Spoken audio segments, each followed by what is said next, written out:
I think. But I want to talk about some random topics I just happen to find as I'm browsing perusing the internet. I want to transition the idea of this podcast more into the behind the scenes.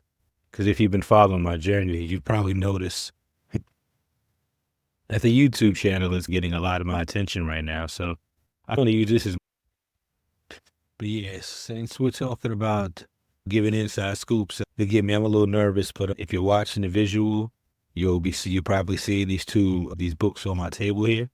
These are some projects I've been working on for these final drafts that have become these hard copies you see here. I'll probably say for the last 2-3 months, but the idea of making a journal, man, I've been trying to do that for several years, man, on and off, man. But this is the beauty of the podcast, right? Let me just relax and get into it, man. Let me let this be a little intimate setting, man, and tell you about my vision. I remember way back when I was younger. That's crazy to say right now. I don't really think I'm that old. I just wanted to say that, but still.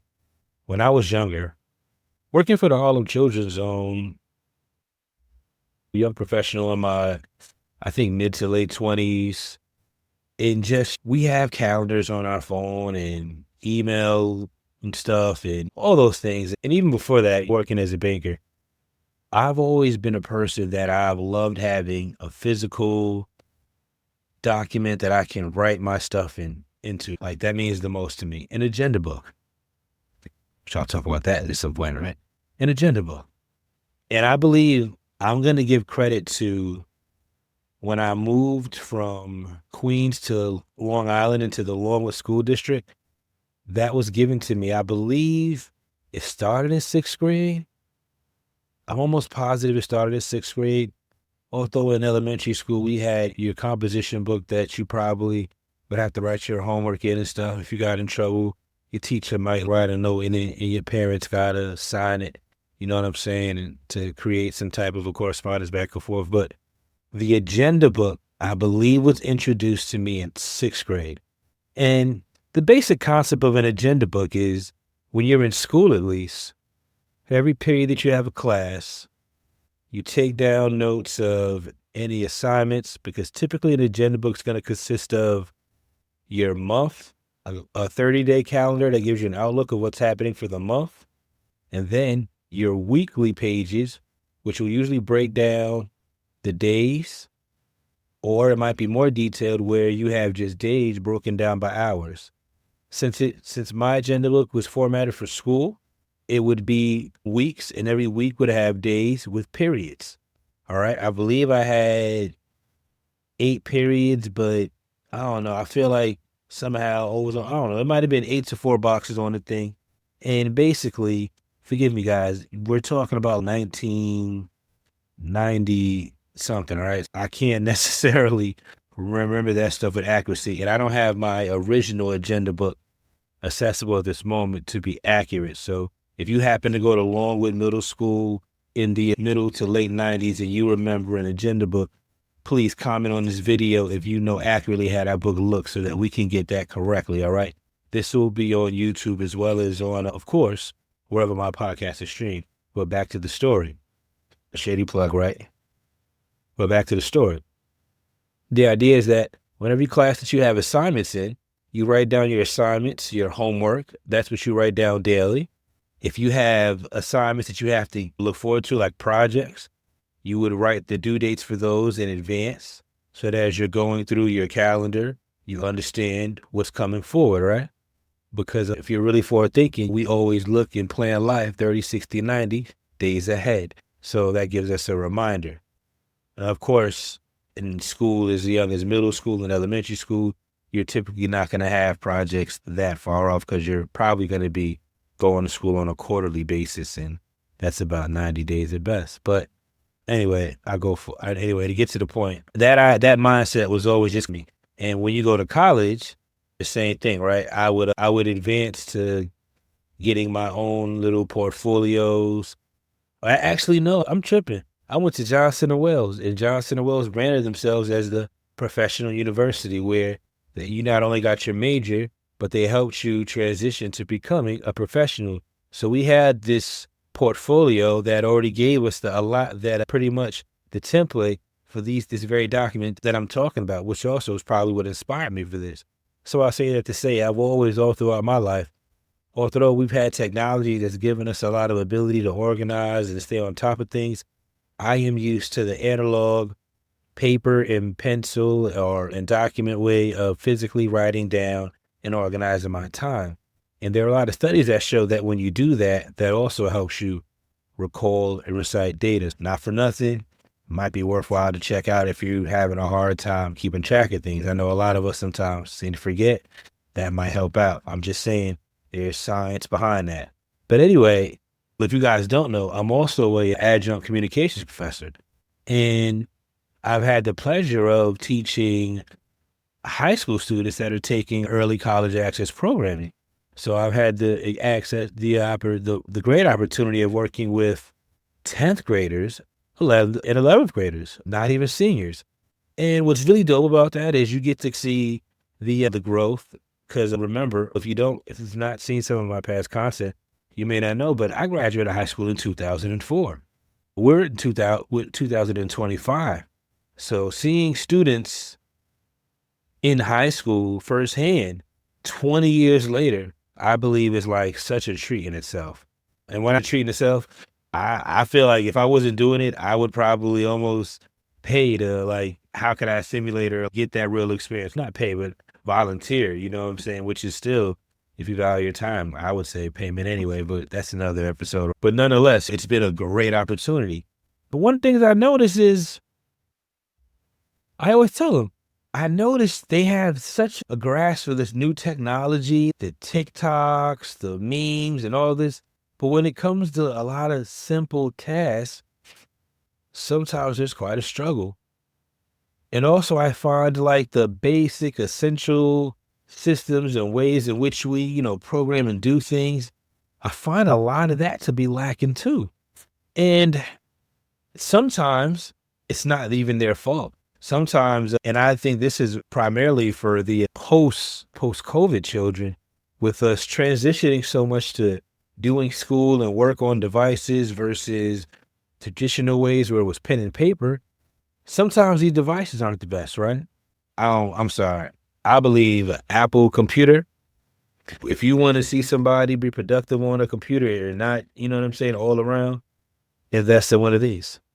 They last for years, I can't stop. I can't stop enough. And they're not giving me anything for this. And I really hope someday with the work that I'm doing that perhaps that can change. But seriously, and kids get like these basic computers. And I always go back to it. Education is so essential. And how we develop our children's education is so essential to the people that they become. And if we're giving them the bare essentials to their education, what's that really saying? Like, why don't would it really cost that much more to give them top tier essentials to work with if we believe education is that important? We do it in other areas. But this is not an episode about that. But anyway, I was talking with a colleague one day and I was saying, honestly, I really wish we could go back to just pen and paper, or even if we could teach in a way where you could do either or, right? And so that was the inspiration behind me creating my Always Forward agenda book. All right. This is a proof still, so I'm not fully sure if I want to go with it still, but essentially it's just basic pages. Because like I said, the way the students are going to school nowadays, I don't even know how many peers they may have or classes, but basically the idea is that a vision board for, if you invested in an agenda book in this day and age, you clearly are thinking something. So before you start using this book, let's get a vision for what your mind's on. Where you trying to go with this? What was the point of this, right? Share some prompts here to help you get that thing going, right? So that you can be intentional when using this. And like I said, a blank calendar. This one is actually going to be, this is a proof though, so I'm not sure if I'm going to make the original like this as well, the one that goes for sale, but the first month is going to be a blank, depending on when you start, so you don't have to worry about that. But it's 30 days for you to figure out what that looks like, your first 30 days, okay? So we'll call this goal setting. All right, make some SMART goals here to get yourself started, and if you got a really good foundation to continue on. And then we got what I love to have, the mindfulness chapter, you know what I'm saying? Because I believe on a regular basis, you need to like sometimes just check yourself and see where you at. Like I tell people all the time, I recommend doing this as an exercise, like waking up early in the morning, real early, like 4:30. I'm bold. Sometimes I would say, yeah, 4:30 is good, or 5. Keep everything off. Don't touch that phone. Don't cut no lights on, and just think about what's on your mind and listen to it. And if you're bold enough, write some of those thoughts down. That's being mindful. That's mindfulness. Whatever was talking to you at that time, that's mindfulness, all right?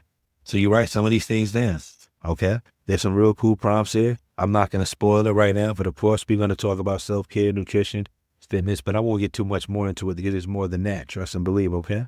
But then we go from there, it's basically open format with the days of the week. I got Monday, Tuesday, Wednesday, Thursday, Friday, Saturday, Sunday. I start on Monday because I feel like even though Sunday is the start of the week, Monday is the start of the business week. All right. And it's basically an open format space. It's blank. The reason why is because depending on how you write your notes or how your mind thinks, I gave you space to do that. Okay. And I also have some things on the side. I just think I want to encourage you always. So I got something to be grateful for because regardless how good or bad your day is, there's still something to be grateful for, especially if you're alive. All right. So remember that. Because if you're alive, that means you're still in the fight. You know what I'm saying? You might have got beat up, but hey, be grateful that I didn't get knocked out. You know what I'm saying? I'm actually still on my feet and I get to go out another round. It might be the last round, but hey, I shouldn't even be here. You know what I'm saying? So that's something to be grateful for. You know what I mean? That's an example, I guess, worst case scenario if I got to do that. And then the intentions, because what are your intentions now? My intention is to go out there and clearly the only way I can win this thing is I got to knock them out. So my intention is to go do just that. And summon all the power and training and participation and preparation I've had for this moment and execute. And hopefully that execution delivers the victory that I believe I'm prepared for. That's an example of intentions. All right. And so you have those columns there. And that's for your whole week. All right. At the end of the week, you have a weekly review, some circles. You can circle maybe a little mind check on how good your week went for yourself. All right. That's one thing you can do. You can write down some achievements and there's space for your thoughts. And again, it's a little open format so that you can play with that as you will, rather than be too boxed in. Okay. One of the things I'm thinking of doing for the first 100 copies with your copy, thinking of offering a free hour tutorial where we can get on the Zoom together and just walk you through how you can make this work for yourself. I don't know if that's something I'm still thinking about. If you happen to see this podcast, comment if you think that's a dope idea for business, and not only for business, but really more for support. You know what I mean? Because how many times do we go out, we buy these cool products with all these weird prompts and ideas, and it sounds good, but it's overwhelming when you get it because what are you doing? And honestly, whenever anything has prompts or anything's guided or written, it's guided based on someone else's thought. Again, the ability to be able to connect with somebody that created this and is willing to sit down and tell you how to use it, isn't that a blessing? All right. I don't know. That's an idea I'm thinking. All right. But again, this is a basic agenda book. Regardless, this is going to be the title. As you can see, I have the chess pieces fixed it with the tunnel, with a road going to a tunnel. And the reason why I have both of those on there in the cover is because one of the big inspirations for this movement I'm doing is my belief in that chess is a great game that kind of symbolizes strategies and what you need to be symbolically and moving through life. You know what I'm saying? And life is a journey. That's why I signify with a tunnel. And you'll get to your destination. That's why that tunnel glows, especially when you got a plan and you need an agenda book to plan. So if that's the thinking there, all right? You know what I'm saying? Yeah. And also, on the back, you'll see a logo fixated with some terms there. So this is actually kind of dope. So first of all, I want to pay homage to what this image is, even the inspiration came from. I'm also a school counselor, a licensed school counselor at that, right? So as a licensed school counselor, I'm familiar with a company called ASCA, with the organization ASCA, actually, all right? ASCA is the American School Counselor Association. And it's basically I don't want to say the governing body, but it's basically how school counselors, how we all organize and work in schools, basically. And their little bit would be define, manage, assess, and deliver. Okay. And I basically took an inspiration from that and thought about, because I love the way ASCA interfaces with schools. And I felt that as a mentor, that's the way I want to work with mentees. And that way is outside of schools and potentially. And I'll tell you a little bit about what the ASCA logo means. When they say define, that's basically how they define student standards as well as their professional standards. And what that says is they defined the standards for how students are supported in the schools, which is always student first. School counselors are student centered. That's why they don't do discipline. All right. But professional standards is how we hold ourselves to the highest standard so that we can make sure we're providing the best services in the school. And manage is going to be program focused as well as program planning. All right. In order to be effective in the school, as a school counselor, there's a lot of on the day work and things that you got to do to respond to. Crises are always happening on all types of scales from 1 to 10. That means that in order to be effective is do the things that we have to do to support the school as a system. A lot of much stuff has to be planned ahead of time. All right. But then there's always program focus. And that's going to be based on our school population, which comes to the next point, which is assess, which is at the top of what they do. A program assessment, as well as school council assessment and appraisal, which means we assess ourselves and make sure that we are the proper value. All right. But also program assessment and making sure that whatever program we've implemented is going to be servicing our population best. All right. But then you continue on to deliver. And what do? We deliver student service directly as well as student services indirectly, which could be from workshops, could be speaking engagements, et cetera, et cetera. All right. But I took from that and I derived the standards that I wanted for justice by mentoring. And that is to distinguish, number one, mentee standards, what we believe a successful young man should look like, that we would like to represent as someone that we want to support and see go forward. And we believe that based on this image, they'll have the greatest success they can have possible with their potential.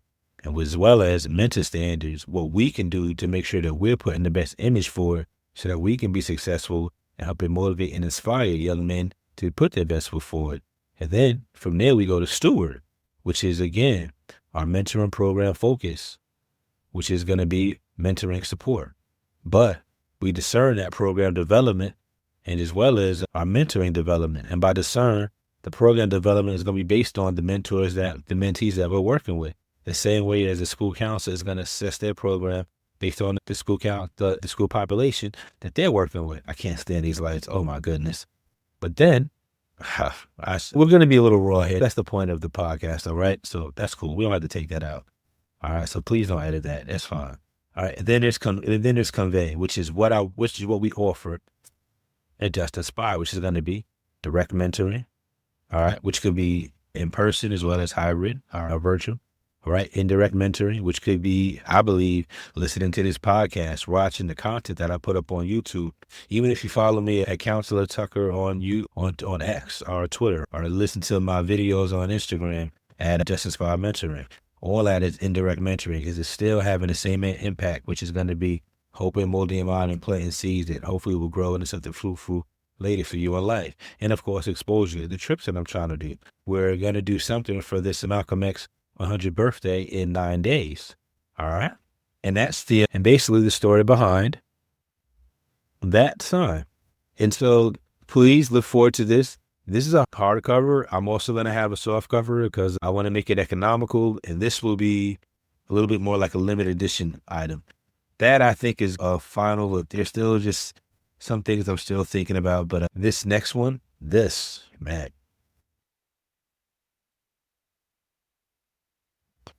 So let me read to you the back of it. This isn't just a journal. It's a gentleman's blueprint. A gentleman's manual to purpose, power, and presence is a 12-chapter guided journey for the man who's ready to live with more discipline, dignity, and direction. Blending storytelling, structured reflection, and gentleman-inspired design, this book invites you to define your values, assess your habits, steward your responsibilities, and deliver your legacy, all in real time. Created by Mr. Justin H. Tucker, a scholar, educator, and mentor, known for his transformative work in SEL, mental health, and the development of young men, this journal offers timeless wisdom, modern mindset tools, and space to show down and realign. Inside, you'll find elevated self-work rooted in purpose and poise, personal stories that challenge and inspire, luxury practices to sharpen your presence, thought-provoking prompts, and reflection exercises. and 12 blank 30-day calendars to track your journey.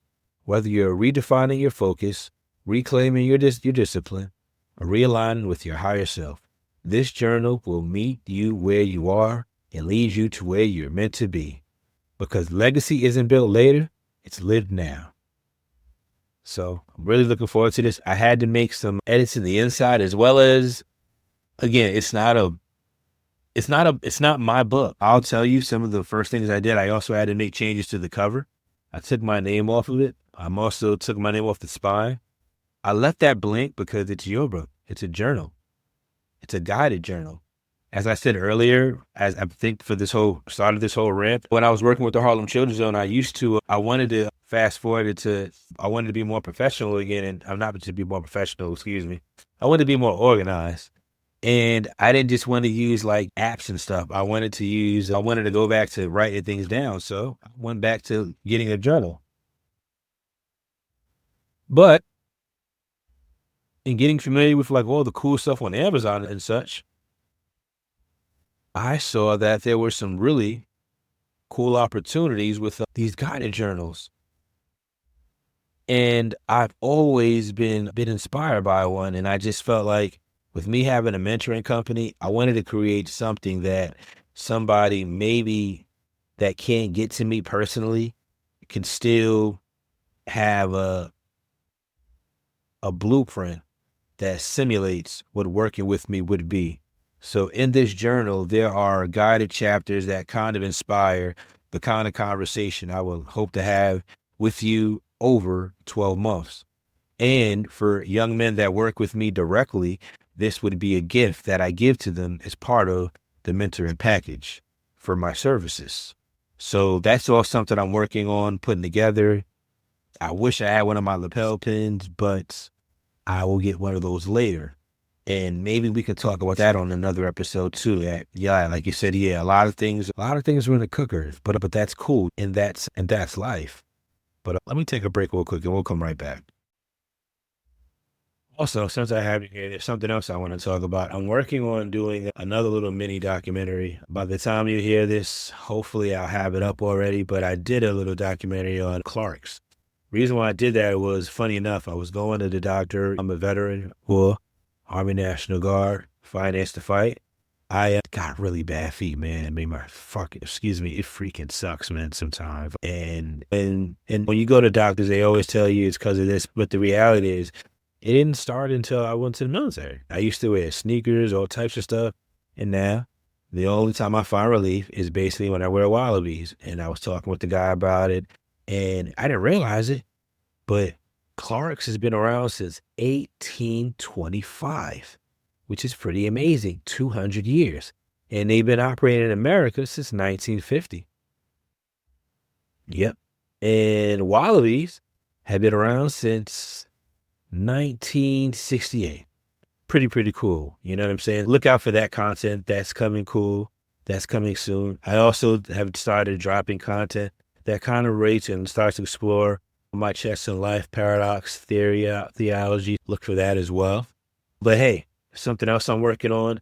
Did you guys know that there was once a Black-owned automobile manufacturer? All right. C.R. Patterson and Sons, founded by Charles Richard Patterson and his son, Frederick Patterson. All right. They created Patterson Greenfield Automobile, a luxury car, in 1915. All right. I think it's important that we know that the company was founded by Charles Richard Patterson, a former slave, and later managed by his son, Frederick Patterson. It was the first and only Black-owned automobile manufacturer in the United States. Could you imagine if that would have kept going? Oh man, they've been a really been inspiration for me story-wise in terms of, man, just imagine an alternate universe, man, like MCU-wise, where like these great things just continue on. But I've been playing with some of the old flyers and like logos and stuff I've seen for a little merch line that I want to do that kind of supports the little mini documentary I want to do about them. When I say mini, like I'm again like maybe 5 to 10 minutes. But I think it's really cool to note, man, like at one point in time, we really were so independent. And I think the reason why I bring this up is because when I talked about me having an agenda book and how much more I felt like rigorous I was as a student with my limited technology, but still capability more ahead, or I guess you say more advanced as to we look commonly at youth today. They have so much technology, but their prowess sometimes you question, but you only question it as you're looking at people that didn't have as much. And I was begging the same thing today. Like, we don't have anybody making black automobiles, right? But at one point in time where we were under so much scrutiny, we still utilize and thrive by creating our own.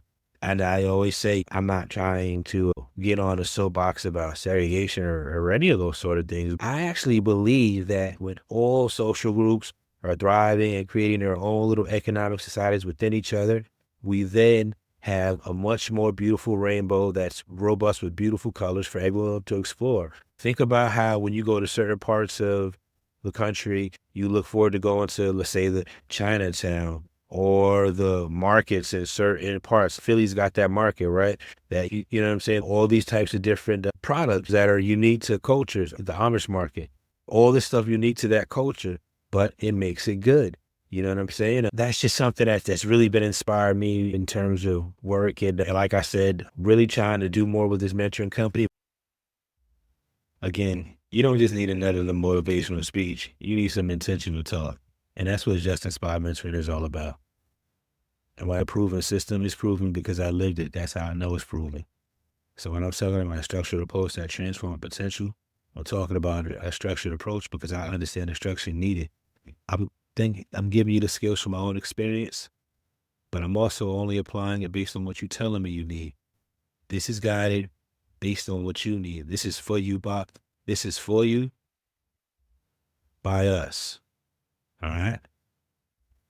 Daily habits, weekly checkpoints that create a lasting change. All right? So it's not just good morning, good afternoon, following up, reminders. Not being aggressive, but as you need, as you tell me you need.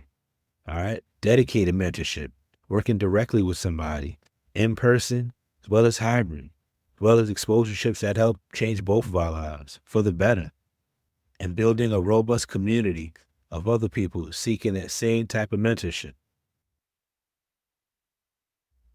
That's what we're doing.